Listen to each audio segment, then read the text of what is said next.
voting yellow. Yellow, yellow. We voting. Well, where the rest $83 million gone? And we ain't even start to talk about interest yet. I tell you, you know, we're going straight to court because somebody been thieving the people's money. Somebody been thieving the sugar workers' money. And somebody has to pay for it. Because how on earth can the Prime Minister say $100 million is supposed to be there on the bank, and the chairman could come and say it's only $17 million? Something smell fishy. No, TV. And what you have to understand is that that money doesn't go into the treasury. That money goes onto a bank account in some bank. Well, I'm telling you, you know, the sugar workers get ripped off once, and the sugar workers ain't gonna get ripped off a second time as long as the People's Action Movement is here to ensure that the sugar workers are treated fairly and properly. And you know why? When the industry closed back in 2005, I went down to a young lady's yard in Challengers, and when I got to that yard in Challengers, the young lady was almost in tears. She said, well, I work in the industry for 30-something years, and remember they said they were going to give out the money, 3 payments. They made the people believe that they were going to get 3 equal payments. So when the woman got she couple $1,000 in the first check, she started to clean out she house. She started to move around the furniture, getting ready for the next set of furniture to come.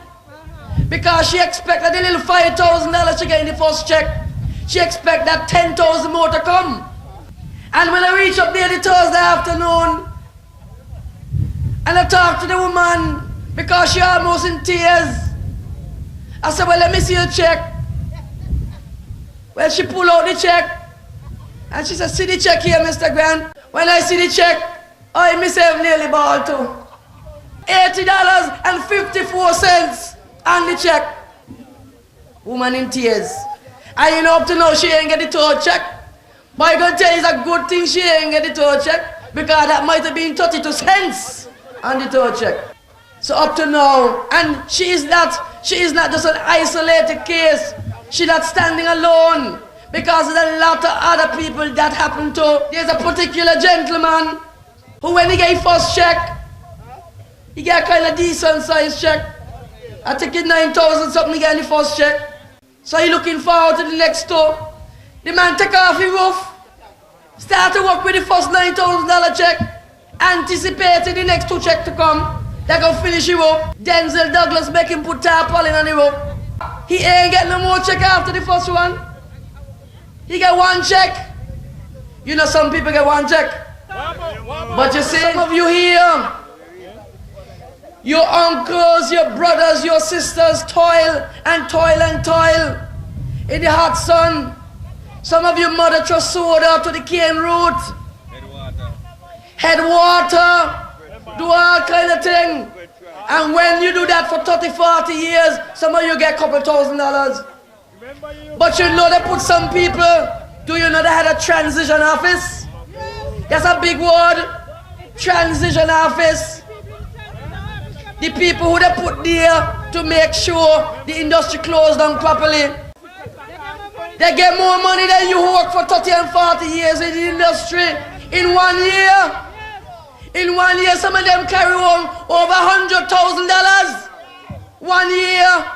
When you work for 30, 40 years and you ain't see $100,000 yet. Well, you're telling me with all this going on, boys gonna vote for Denzel Douglas and the Labour Party again? I'm saying to you, the opportunity is now for constituency number 3 and Boyds to come around to the People's Action Movement.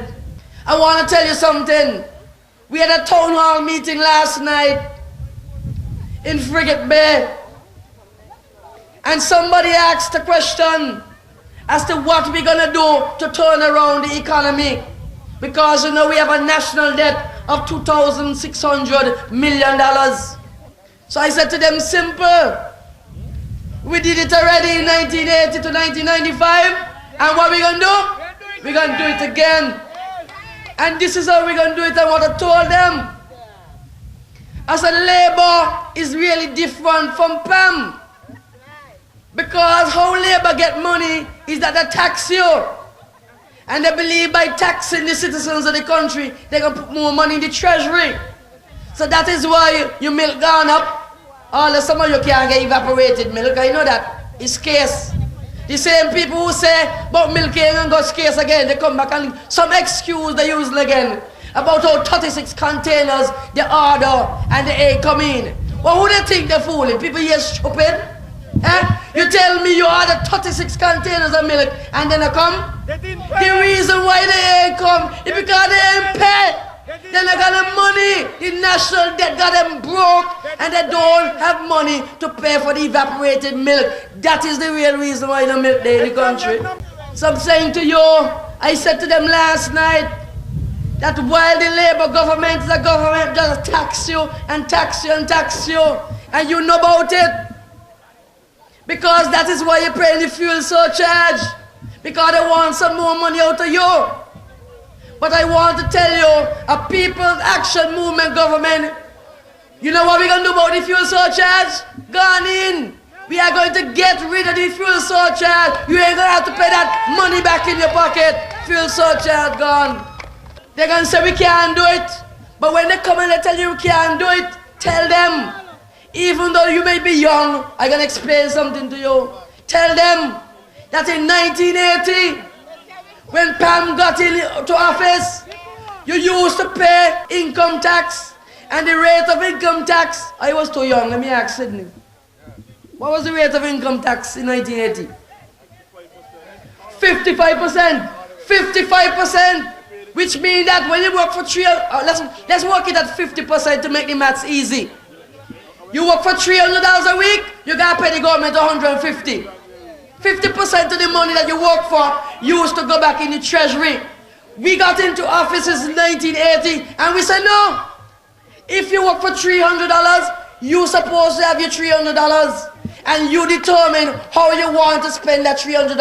That is what we did. We abolished personal income tax. And by abolishing personal income tax, we put more money back into your pocket. And you know what you did with that money? People start having money, save the money, build a house, buy land, buy car.